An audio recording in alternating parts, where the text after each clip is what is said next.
start off by reading a short allegory of Plato's cave. Imagine some people that have lived in a cave their whole lives, chained on their stomachs, so that their heads can only see the wall opposite the cave's opening. The only light they see is that which comes from the entrance into the cave, and everything from outside the cave is projected onto the wall as a silhouette or a shadow. So they think the real world is shadows. That's all they know. That's all they can imagine, is the shadows of the world. So a bird flying past will be a shadow of a bird, and that is a bird to them. They don't know that there's anything else. They don't know there's any colour. They don't know there's any texture or three dimensions or anything. And then one of the prisoners is released. His shackles are removed, and he's allowed to turn around for the first time in his life and go outside. He hesitates, the light is blinding, and he's afraid. He wants to stay back in the comfort of the cave, and in the surroundings that he's used to. But he carries on out of curiosity to see what's outside the cave. And his mind is completely blown wide open by the beauty and the scale of the real world that he can see and touch and feel and hear and all the things that we're all used to. Excited and still concerned about his fellow companions who are chained to the ground, he runs back in and tries to convince them that the shadows that they see of the world is not reality. And actually, they need to come outside with him. His statements are met with contempt, and his sanity is questioned by the others. That's how I felt. That sums up my experience leaving the Mormon Church. In contemplating coming here tonight, even back in July when Sue raised the idea of me talking, I had some emotional anxiety about talking about a topic which for me was very sacred, and to be now classed as an apostate and to be talking against the church would upset many of my long friends in the church. And it actually is difficult for me. And emotionally, I've had a really tough week, even trying to get my thoughts together to present this tonight, because it was so traumatic. If you don't mind, I'd like to summarise my exit story.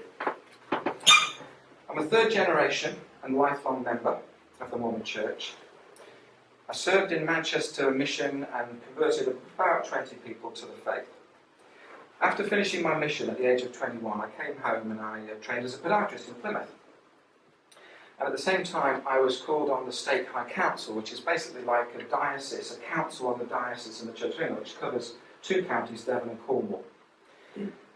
I was only 21, but very full of enthusiasm for the gospel as I saw it at the time.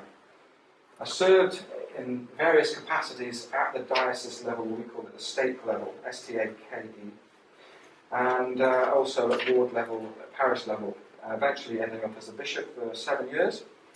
And I still consider that those 7 years as a bishop were some of the most rewarding and cherished memories of my life, where I was actually able to help people as I saw it at the time, on a very personal level.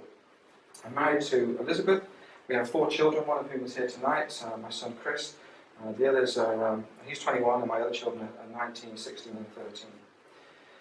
We're still all members of record of the church, and we stay that way at the moment for the sake of 50 of our extended family who are still in the church.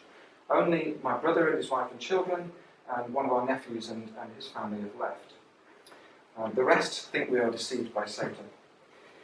My journey of discovery started a couple of years earlier than when I resigned, when Liz heard about her friend in Scotland leaving the church. And Chris was a branch president, similar to a bishop in a smaller unit of the church.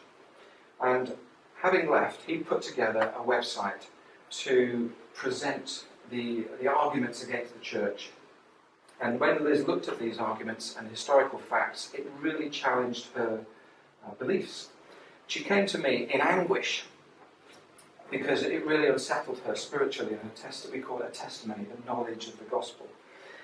And I reassured her, as a faithfully serving bishop at the time, that she was being deceived by Satan and that she shouldn't look at this information because it was going to destroy her spirituality and her testimony. So she left it alone for about 2 years.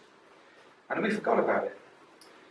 But then my brother, who had left the church a few years earlier, started to ask me questions to stimulate my rational mind into thinking analytically. David was interested in neuroscience and psychology. And so the questions were around the topic of positive psychology and the optimal conditions for human flourishing. David understood from his research that the church belief system did not foster the best in psychological conditions for promoting happiness and psychological thriving. And there is some evidence for this. If you look at the statistics for Utah, particularly Salt Lake area, they have some of the highest rates of depression and antidepressant use in the whole of the United States. And yet, the Mormon Church believes it's the only way to true happiness. The crux, though, came when David posted on Twitter a public criticism of the church regarding its treatment of homosexuals. As the bishop, I was angered by what I perceived as David's outright hostility to the church that I love. So as the bishop, I felt the responsibility that I needed to chastise him. He was still one of my congregation. He was still a member, even though he wasn't attending. And so I wanted to warn my brother, but I wanted to do it in a way that didn't upset our relationship too much, because we'd already had a falling out, and I had been very, very strong with my criticism of his behaviour. So I just sent him a little message. Why be so critical of the church in public, Dave? And that's all it was. In response, I got back, to my surprise, the most compassionate, concern and altruistic response that I could ever have imagined about the suffering of these people in Utah who are suffering, some of whom are committing suicide because of the beliefs that they have about homosexuality.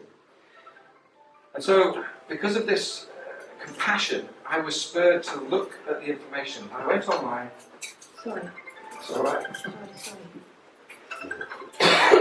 And I found out that the highest rates of suicide in America for 16 to 25-year-olds for homosexuals is in Utah, in Utah State.